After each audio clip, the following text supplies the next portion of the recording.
स्वामी सुखदा। नमस्कार स्वामी। नमस्कार मनोज भाई। कैसे हैं आप? बहुत बढ़िया। बताइए। मतलब मैं कंफ्यूज हूं कि एक part time atheist, full time leftist या full time atheist part time leftist, क्या बोलूं मैं? Full time atheist, part time leftist. अच्छा ठीक है, so full time atheist, part time leftist. IM से पढ़ने के बाद मल्टीनेशनल में काम नहीं करना है, फार्मर सुसाइड के केस को अच्छे से समझना है, उस प्रॉब्लम को सॉल्व करने के लिए कोशिश करनी है। फिर थिएटर, राइटिंग, टीवी, एडवर्टीजमेंट। आज जो बड़े बड़े क्रिएटर्स हैं, आपने 10 12 साल 15 साल पहले उनमें से बहुत सारे लोगों के साथ काम किया है। फोटोज होता है, स्क्रीन पर आ रही हो, इतने आर्टिकल्स आपके उस टाइम पे आते थे, सब कुछ सही चल रहा है। फिर अचानक से एक आदमी 10 साल गायब हो जाता है। फिर जब वो मिलता है तब वो सदगुरु के ईशा फाउंडेशन में एक मंक है, एक स्वामी है, एक ब्रह्मचारी है। ये ऐसी वाली जो जर्नी है, प्लीज पूरा जानना चाहेंगे, व्हाट एग्जैक्टली हैपेंड, और शुरू से बताइए आपका क्या जर्नी रही। नहीं, सब कुछ इतना बड़ा भी नहीं है, पर हाँ मतलब डायरेक्शन तो यही रही है शुरू से।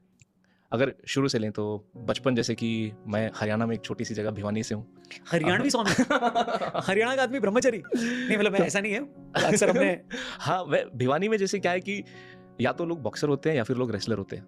ऐसा नहीं है सारे, but lot of wrestlers, lot of boxers come from Bhiwani. जो दंगल मूवी बनी है वो भी भिवानी से ही है। तो अगर आपका कान टूटा हुआ है तो आप रेसलर होते थे, नाक टूटी हुई है तो आप बॉक्सर होते थे। तो मैं एक विद्या भारती के स्कूल से शुरू की एजुकेशन पूरी विद्या भारती से हुई है। एक सेकंड, आप विद्या भारती से थे, तो ये पार्ट टाइम लेफ्टिस्ट कैसे हो गए?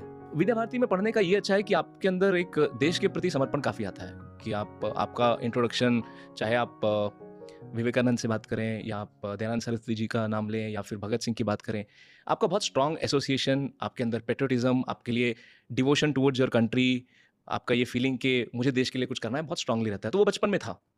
मेरे ख्याल से शुरू के 8-10 साल तो वहाँ पे सभी के सभी ऐसे होते हैं कि आर्मी में ही जाना है, और खासतौर पर हरियाणा में तो वो है भी। तो हमारी भी यात्रा वैसी ही थी। पर फिर थोड़ा आप साइंस पढ़ते हैं, फिर आपको लगता है कि आप तो बहुत इंटेलिजेंट हैं।